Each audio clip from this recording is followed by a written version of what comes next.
பணத்தோட்ட புத்தகத்தோடைய மையக்கரு என்னன்னு பார்த்தீங்கன்னா, நமக்கும் வடநாட்டவருக்கும் உள்ள இந்த பணம் என்ற விஷயம் வடநாட்டில் குவிஞ்சு கிடக்குது. அது எப்படிலாம் குவிஞ்சு கிடக்குது அப்படின்னு சொல்லிட்டு நிறைய. அது மட்டும் இல்லாமல் பணத்தோட்டத்தில் மிக முக்கியமாக என்ன மையக்கருவாக சொல்லப்படுதுன்னா, இந்த பேங்க்குன்னு சொல்லக்கூடிய சிஸ்டம் அப்போ தான் ஆரம்பிக்கப்படுது. இந்த பேங்க்கு தான் பணம் விளையக்கூடிய ஒரு சட்டத்துக்கு உட்பட்டு பணத்தை சேகரிக்கக்கூடிய, பணத்தை பெரும்பாலும் எல்லா விஷயங்களையும் மக்களுக்கு பலனளிக்கக்கூடிய, மக்களை சென்று சேரக்கூடிய, அதன் மூலியமாக பொருளீட்டக்கூடிய கம்பெனிகளை தனியார் மயமாக இருக்கக்கூடாது. அது அரசு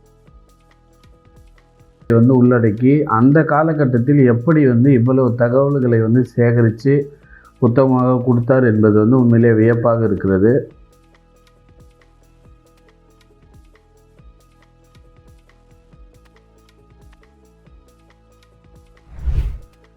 அனைவருக்கும் வணக்கம்.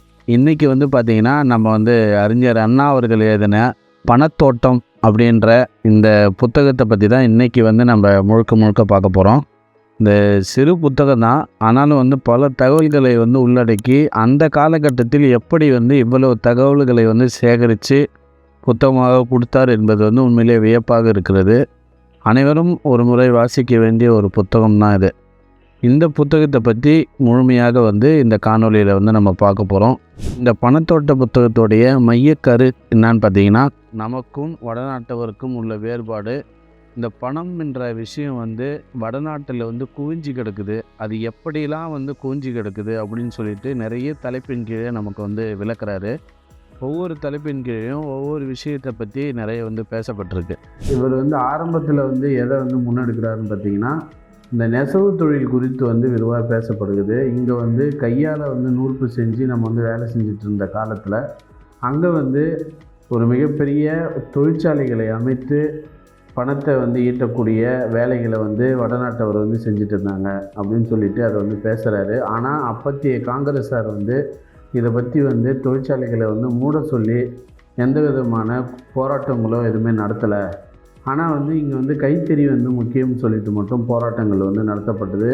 அதற்கான வேலைகள் செய்யப்பட்டது அப்படின்னு சொல்லிட்டு சொல்கிறாரு. அது மட்டும் இல்லாமல் பணத்தோட்டத்தில் மிக முக்கியமாக என்ன மையக்கருவாக சொல்லப்படுதுன்னா, இந்த பேங்க்குன்னு சொல்லக்கூடிய சிஸ்டம் அப்போ தான் ஆரம்பிக்கப்படுது.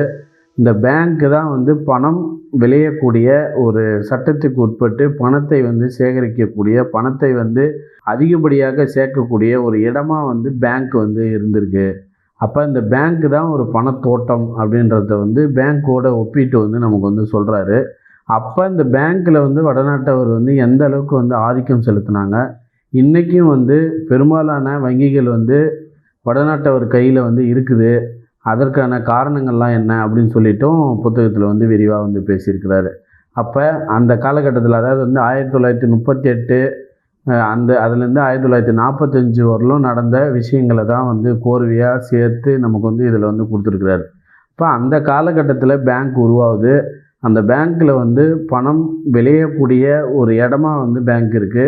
அப்போ நம்மள இருக்கிறவங்க எல்லாருமே யாருமே அப்போ பேங்க் துவங்கலை. அங்கே தான் முதலீடு செஞ்சுருக்கோம். அப்போ அந்த பேங்க்கை வச்சு அவங்க எப்படி முன்னேறினாங்க அப்படின்னு சொல்லிட்டு பேசியிருக்கிறார். அதாவது முதலாளித்துவம் ஒழியப்பட வேண்டுமே தவிர, ஆனால் மில்லுன்றது ஒரு வரவேற்கத்தக்க செயல் தான் அப்படின்னு சொல்லிட்டு இவருடைய தரப்புலேருந்து சொல்கிறாரு. ஆனால் காங்கிரஸார் அதை எதுவுமே கண்டுக்கலை. ஆனால் கைத்தறி மட்டுமே பிரதானம் அப்படின்னு சொல்லிட்டு இங்கே பரப்புரை செய்யப்பட்டது. அந்த காலகட்டத்தில் வடநாட்டவர் மில்லை வச்சு பெரிய லெவலில் பணத்தை சம்பாதிச்சாங்க. அதற்கான விஷயங்கள், அந்த நூல் எத்தனை கண்டு உலகத்தில் பஞ்சு வந்தது, எவ்வளோ பண்ணாங்க, அது எல்லாமே விரிவாக புத்தகத்தில் பேசியிருக்கிறார். மிக முக்கியமான ஒரு விஷயத்தை பேசுகிறாரு. என்னன்னு பார்த்தீங்கன்னா, இன்சூரன்ஸ் கம்பெனி. இந்த இன்சூரன்ஸ் கம்பெனிகளையும் பார்த்தீங்கன்னா வடநாட்டவர் தான் பெருமளவில் ஆதிக்கம் செலுத்தி வச்சுருக்கிறாங்க. இப்போ இந்த இன்சூரன்ஸ் கம்பெனியில் ஒன்றும் இன்வெஸ்ட்மெண்ட்டுன்னு ஒன்றுமே கிடையாது. ஒரு கம்பெனி ஆரம்பிக்கிறது, அதுக்கு அரசு அவங்களுக்கு துணை போகுது.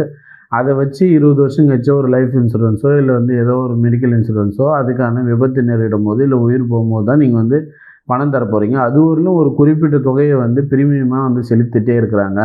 அந்த தொகையை எல்லாத்தையும் வச்சு இவங்க வேறு வழிகளில் வந்து முதலீடு பண்ணுறாங்க, வேறு பங்குகளை வாங்குறாங்க, வேறு பில்டிங் கட்டுறாங்க, வாடகைக்கு விடுறாங்க அப்படின்னு சொல்லிட்டு இந்த இன்சூரன்ஸ் கம்பெனிக்குள்ளே வடநாட்டவருடைய ஆதிக்கம் வந்து எந்த அளவுக்கு இருந்தது அப்படின்றத பற்றியும் வந்து விரிவாக வந்து பேசப்பட்டிருக்கு. முக்கியமாக வந்து ஒரு தகவலை வந்து சொல்கிறாரு. என்னன்னு பார்த்தீங்கன்னா 1943லேருந்து 45 வரலாம் புதிய கம்பெனிகள் வந்து ஆரம்பிக்கணும் அப்படின்னு சொல்லிட்டு அரசு வந்து சொல்லுது.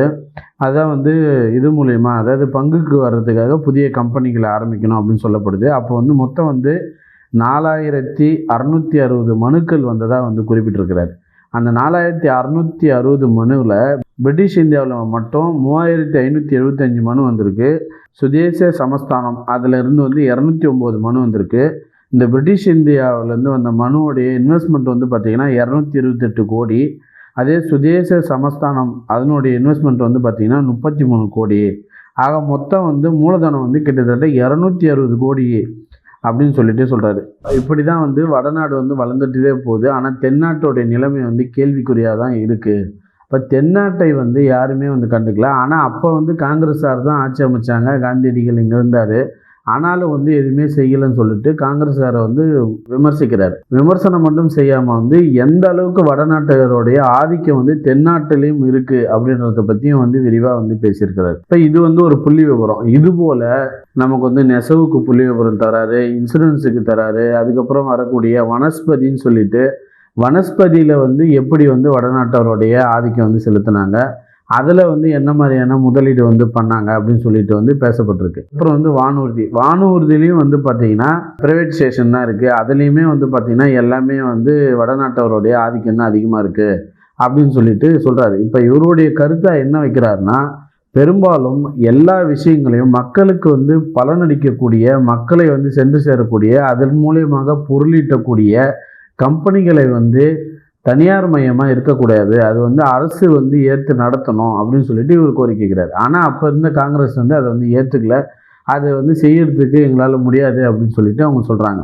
எவ்வளவு வந்து ஒரு அறிவார்ந்தவராக இருந்தால் அந்த காலகட்டத்தில் 1937 to 45 இவ்வளவு விஷயங்களை வந்து சேகரித்து பேச முடியும் அப்படின்னு சொல்லிட்டு நம்ம வந்து உள்வாங்கணும். இந்த பணத்தோட்டம், இந்த பணம்ன்றது வந்து கொழிக்கக்கூடிய இடமாக வந்து இன்றளவும் அப்போ சொல்லியிருக்கிறாரு. ஆனால் இன்றளவும் வடநாடு தான் ஓங்கி இருக்கிறது தென்னாட்டை கம்பேர் பண்ணும்போது. அப்புறம் இன்னொரு சில விஷயத்த சொல்கிறாரு. என்னென்னா வந்து கப்பல், நம்ம வந்து வனஸ்பதி பேசணும், வானூர்தி பேசணும். இப்போ வந்து கப்பல் துறைமுகத்தில் வந்து எல்லாருக்கும் முன்னோடியாக இருந்தது வந்து நம்மளுடைய தமிழர்கள் தான். அவர்கள் வந்து யவனம் வரை சென்று வந்து வாணிகம் செஞ்சாங்க அப்படின்னு சொல்லிட்டு நம்ம பழங்கால தமிழர் வாணிகத்திலே நிறைய பார்த்துருக்கோம்.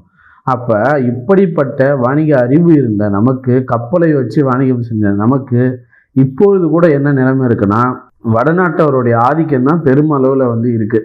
அது எப்படி அப்படின்றது கூட நமக்கு உதாரணமாக தெரியும். இப்போ அதானி ஆகட்டும், அம்பானி ஆகட்டும், இவங்க தான் வந்து முக்கியமாக வந்து கப்பல் இதில் வந்து அதானி தான் இருக்கிறாரு இந்த காலகட்டத்தில். இவர் என்ன சொல்கிறாருன்னா, அந்த காலகட்டத்தில் இந்த கப்பல் வணிகத்தில் எத்தனை முதலாளிகள் இருந்தாங்க, எவ்வளவு முதலீடு செஞ்சுருந்தாங்க, அவங்க எல்லாருமே யார் அப்படின்னு சொல்லிட்டு ஒரு பட்டியல் போடுறாரு. கிட்டத்தட்ட வந்து ஒரு 100 பேருக்கு மேலே முதலாளிகள் வந்து வடநாட்டவராக தான் இருந்திருக்கிறாங்க. அப்பேற்பட்ட நம்ம கப்பலோட்டிய தமிழன் இருந்தபோது கூட அவரால் வந்து அதை சாதிக்க முடியல. ஆனால் வந்து அவர் வந்து தன்னுடைய சொத்தை தான் இருந்தார். ஆனால் இதெல்லாம் காரணம் என்னன்னு பார்த்தீங்கன்னா, அப்போ இருந்த அரசு வந்து வடநாட்டுக்கு வந்து மிகவும் அனுகூலம் செய்யக்கூடிய ஒரு அரசாக இருந்தது அப்படின்னு சொல்லிட்டு சுட்டி காட்டுறாரு. இவருடைய பாயிண்ட் என்னன்னா, பணம்ன்றது வந்து மக்களுக்கு எல்லாருக்கும் சேவை செய்யக்கூடிய ஒரு இடமா இருக்கணும். அதை வந்து அரசு ஏற்று நடத்தணும். அரசு வந்து கப்பல் துறைமுகமாக இருக்கட்டும், முன்னாடி வந்து வானூர்தியாக இருக்கட்டும், வனஸ்பதியாக இருக்கட்டும், இன்சூரன்ஸாக இருக்கட்டும், பேங்காக இருக்கட்டும், இதெல்லாம் அரசு வந்து எடுத்து நடத்தியிருக்கணும் அப்படின்னு சொல்லிட்டு அப்போ சொல்கிறார். இப்போ ஒரு சில பேங்க்குகள் அரசு எடுத்து வந்து நடத்துது, ஒரு சில பேங்க்குகள் வந்து தமிழ்நாட்டாலும் வச்சுருக்கிறாங்க, கொஞ்சம் வளர்ந்து வந்திருக்கு. ஆனாலும் அப்போ இருந்த காலகட்டத்தை வந்து மிக தெளிவாக வந்து நமக்கு வந்து விளக்கியிருக்கிறார். தமிழ்நாட்டிலேருந்து எகிப்து வர நிலக்கடலை முதல் நம்மளுடைய வைரம், முத்துக்கள் வரை வந்து ஏற்றுமதி செஞ்சுருக்காங்க. கிட்டத்தட்ட 120 கப்பலுக்கு மேலே போயிருக்கு. ஆனால் வந்து இப்போ இருக்கிற நிலைமை வந்து பார்த்திங்கன்னா அது கிடையவே கிடையாது. இது எல்லாமே வடநாட்டவருடைய கையில் போயிடுச்சு. நம்ம வந்து எல்லாமே ஒரு தொழிலாளிகளாக தான் மாறிட்டோம். முதலாளிகளாக வந்து தென்னாட்டில் இருக்கிறவங்க யாருமே இல்லை. அப்போ இருக்கக்கூடிய சென்னை மாகாணன்றது என்ன சொல்கிறோம், மைசூர் உள்பட எல்லாமே நம்ம கட்டுப்பாட்டில் இருந்துச்சு. ஆனால் அப்படி இருந்துமே நம்மக்கிட்ட வந்து பெருமளவு முதலாளிகள் வந்து இல்லவே இல்லை. அதே போல் வந்து இந்த தொழில் செய்யக்கூடிய விஷயங்கள், இந்த பணம் சார்ந்த விஷயங்களில் வந்து நம்ம ஆளுங்க யாருமே இல்லை.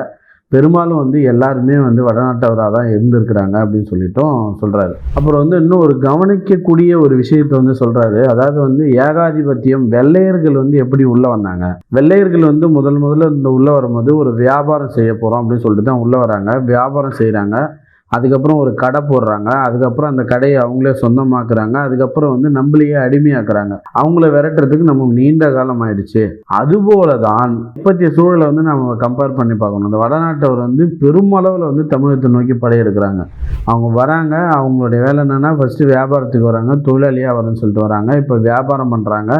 அதுக்கப்புறம் ஃப்யூச்சரில் வந்து என்ன ஆகுன்றது வந்து கேள்விக்குறியாக இருக்குது. பாருங்கள், இந்த தொலைநோக்கு பார்வை வந்து அப்போவே அவருக்கு இருந்திருக்கு. இப்படியாக தான் வடநாட்டவர் வந்து இப்போ எப்படி வந்து வெள்ளையர்கள் உள்ளே வந்தாலும் அதுபோல் தான் வடநாட்டவரும் உள்ளே வந்து நம்மளை வந்து ஆதிக்கம் செலுத்துகிறாங்க அப்படின்னு சொல்லிட்டும் சொல்லியிருக்கிறார். திருப்பூர் குமரனுடைய மண்டை உடைந்து இருக்க போல பகத்சிங் வந்து தூக்கிலேற்ற போது சிதம்பரம் பிள்ளை சொத்து ஒழிந்து காசிராஜனும் ராஜகோபாலனும் தூக்கு மரத்துக்கு அருகே போய் திரும்ப வேண்டியே நேரிட்டது. அந்த டைம்லேயும் வந்து வடநாட்டவர் வந்து உள்ளன்னு வந்து உற்பத்தி தொழிலில் ஒரு நாட்டின் உயிர்நாடி, உற்பத்தி தொழில் தான் ஒரு நாட்டுடைய உயிர்நாடியாக இருக்குது, அதை வந்து அவங்க வந்து கைப்பற்றுறாங்க அப்படின்னு சொல்லிட்டு பேசியிருக்கிறாரு. அப்புறம் ஒரு புள்ளி விபரம் வந்து கொடுக்குறாரு. இந்த இன்சூரன்ஸ் கம்பெனி வந்து 1940 to 45 வந்து மொத்தம் வந்து வடநாட்டோடைய கம்பெனி மட்டும் 46 கம்பெனி, சென்னை மாகாணத்தோட கம்பெனி மொத்தம் 7. ஆக மொத்தத்தில் வந்து 53 இன்சூரன்ஸ் கம்பெனி வந்து 1940 to 45 வந்து ஆரம்பிக்கப்பட்டது. அந்த இன்சூரன்ஸ் கம்பெனி வந்து தொழிற்சாலைகளிலையும் வந்து முதலீடு செஞ்சாங்க. அப்போ இதில் எத்தனை விழுக்காடு பாருங்கள். இந்த சென்னை மாகாணன்றது நம்ம ஏற்கனவே சொன்ன மாதிரி மைசூர் உட்பட அப்படி இருந்த காலகட்டத்தில் இந்த அளவுக்கு வந்து இவங்களுடைய ஆதிக்கம் வந்து 46 கம்பெனி, 53 கம்பெனியில் 46 கம்பெனி வந்து வடநாட்டவர் கையில் இருந்திருக்கு.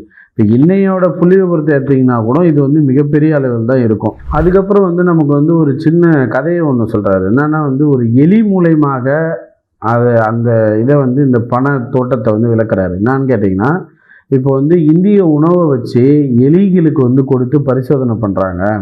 குஜராத்து, இப்போ மும்பை, பஞ்சாப், அகமதாபாத்து இங்கே இருக்கக்கூடிய உணவு முறையை வந்து ஒரு எலிகளுக்கு கொடுக்குறாங்க. அதே போல் தென்னாட்டு நம்ம நாட்டில் இருக்கக்கூடிய உணவையும் வந்து எலிகளுக்கு வந்து கொடுத்து வளர்க்குறாங்க. அப்படி வளர்க்கும் போது என்ன ஆகுதுன்னா, அந்த எலிகள் வந்து ரொம்பவும் ஆரோக்கியமாகவும் நல்லா வந்து தெம்பாகவும் இருக்குது. நம்ம எலிகள் வந்து செத்து போகிற நிலமையில வந்து இருக்குது. அப்போ இதை வந்து அப்படியே வந்து இன்சூரன்ஸ் கம்பெனியோடையும் பணத்தோடையும் பொருத்தி பார்க்கும்போது வடநாடு வந்து செழித்து ஓங்கி இருக்கிறது, தென்னாடு வந்து ரொம்பவும் வந்து அடிமட்டத்தில் இருக்குது. இப்போ இருக்கிற காலகட்டத்தில் வந்து கூட நீங்கள் கம்பேர் பண்ணலாம். நான் வந்து கிட்டத்தட்ட ஒரு 10 ஆண்டுகளுக்கு மேலே வந்து பங்குச்சந்தையில் வந்து ஆலோசகராகவும் பங்குச்சந்தையில் வந்து ஈடுபட்டிருக்கேன். அப்போ பெருமளவு வந்து பார்த்திங்கன்னா இந்த பங்குச்சந்தையை வந்து கட்டுப்பாட்டில் வச்சுருக்கிறவங்க வந்து யாருன்னு பார்த்தீங்கன்னா பனியாக்களாக தான் இருக்கிறாங்க. முக்கியமாக குஜராத்தாக தான் இருக்குது. அதுக்கு அடுத்தபடியாக தான் மும்பை இருக்குது, டெல்லி இருக்குது. இதெல்லாம் போக தமிழ்நாடு வந்து ஒரு சொற்பமான அளவு கூட இல்லை. அப்போ அந்த காலம் முதல் அந்த பங்கை பற்றி இதில் வந்து நிறைய பேசியிருக்காரு. ஷேர் மார்க்கெட்டில் எந்த அளவுக்கு இவங்க இருக்கிறாங்கன்னு. அந்த காலம் முதல் இந்த காலம் வரை வடநாடு வந்து எந்த அளவுக்கு வந்து அந்த பணம் கொய்க்கக்கூடிய பணத்தோட்டம் என்று சொல்லக்கூடிய இந்த பண விவசாயத்தில் வந்து எந்த அளவுக்கு வந்து ஆதிக்கம் செலுத்துகிறாங்க அப்படின்னு சொல்கிறது வந்து முழுமையாக வந்து இந்த புத்தகம் மூலிமா நமக்கு வந்து விளக்கியிருக்கிறாரு. மொத்தத்தில் வந்து இதனுடைய மையக்கரு ஒற்றை புள்ளி என்னன்னு பார்த்தீங்கன்னா, இந்த பணத்தோட்ட புத்தகத்துடைய ஒற்றை புள்ளி வடநாட்டவர் வந்து பணத்தொழிக்கும் ஒரு பணத்தோட்டமாக செயல்படுகிறார்கள். தென்னாடு அப்படி இல்லை. இதற்கு வந்து அப்பத்திருந்த அரசாங்கம் வந்து கைகோர்த்தது. இப்பயும் அந்த வந்து நிலைமை நீடித்து கொண்டே இருக்கிறது. அது மட்டும் இல்லாமல் இன்னொரு விஷயத்தையும் முன்வைக்கிறார். என்னென்னா, அரசு வந்து பெரும்பாலும் வந்து கம்பெனிகளை வந்து எடுத்து அரசு வந்து நடத்தணும். அப்போ தான் வந்து மக்களுக்கு வந்து அது நல்ல விதமாக நலனை வந்து பயக்கும் அப்படின்னு சொல்லிட்டு சொல்கிறாரு. எனவே வந்து வாய்ப்பு இருக்கும் பட்சத்தில் இதை வந்து இந்த காணொலியை வந்து முழுமையாக பாருங்கள். மற்ற உங்கள் நண்பர்களுக்கும் இந்த காணொலியை பகிருங்கள் அப்படின்னு கேட்டுக்கொண்டு விடைபெறுகிறேன். நன்றி, வணக்கம்.